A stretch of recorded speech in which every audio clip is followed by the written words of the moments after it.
On the occasion of the interview in the Greek Open TV channel of Habib Saloume, president of the Greek Community of Damascus, we will talk in today's episode about the Ρωμηοί of the Middle East and the tragedy of our modern Greek identity. Η Ρωμανία πέρασεν, η Ρωμανία πάρθεν, η Ρωμανία πέρασεν, άνθη και φέρει κι άλλο.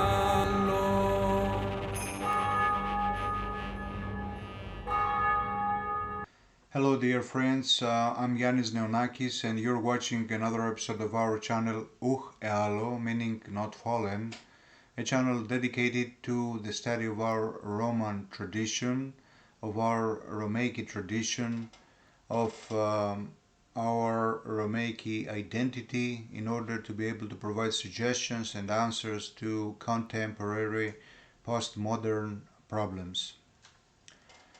So it was the morning of the last Sunday before Christmas, the 19th of last December.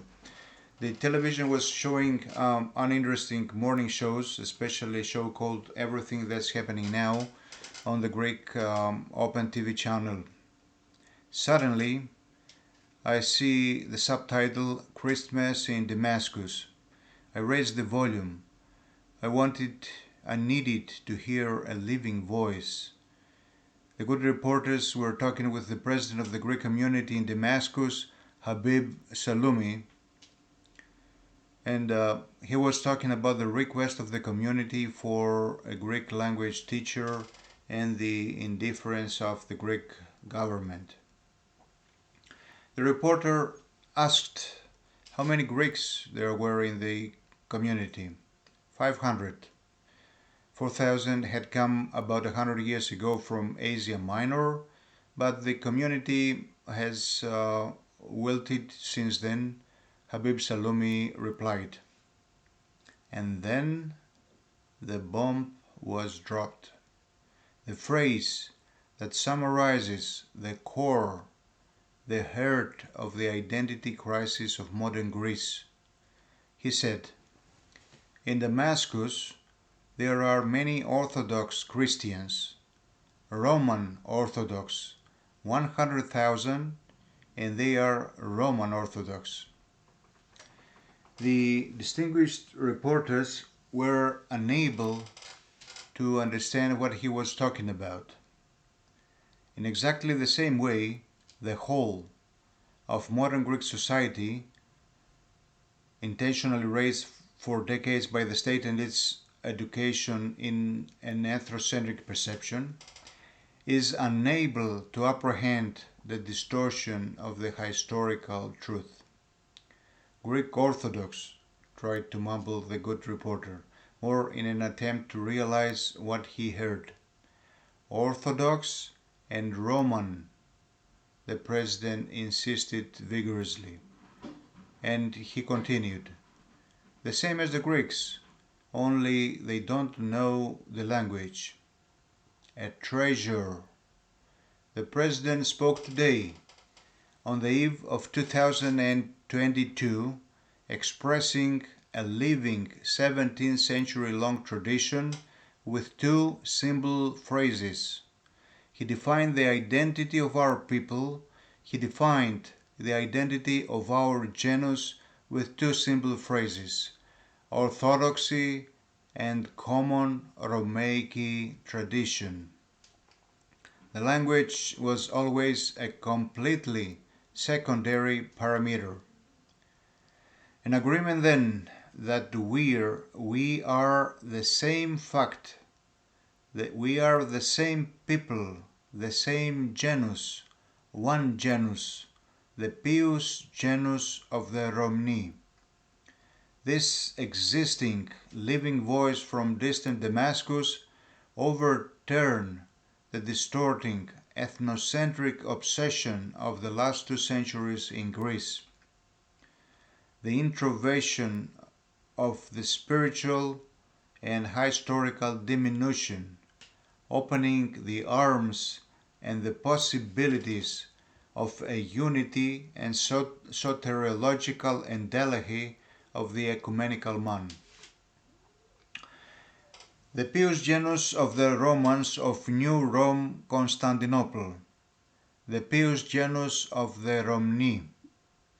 This genus was progressively formed within the context of the Roman Empire as a mixing of three traditions: the Greek cultural foundation, the Roman state framework and perception, and the Jewish Old Testament historical course and perspective. The unifying catalyst and creative reformer of this was the light of the historical presence of Jesus Christ in the world, the new freedom of the relationships of the persons, and the inauguration of the theanthropic ontology by him. Mankind, finally free from the shackles of death, re-examines and gives a new meaning to its existence as the ecumenical people of God in its historic course from the memory of ages past to the eschatological, ever bright, experienced and seen grace. The past, current and future friends of the initially incorporeal and then incarnated Christ have the perception and self-consciousness of the creation of a historical unified body with a common political and spiritual guidance, which is heading towards its eschatological perspective.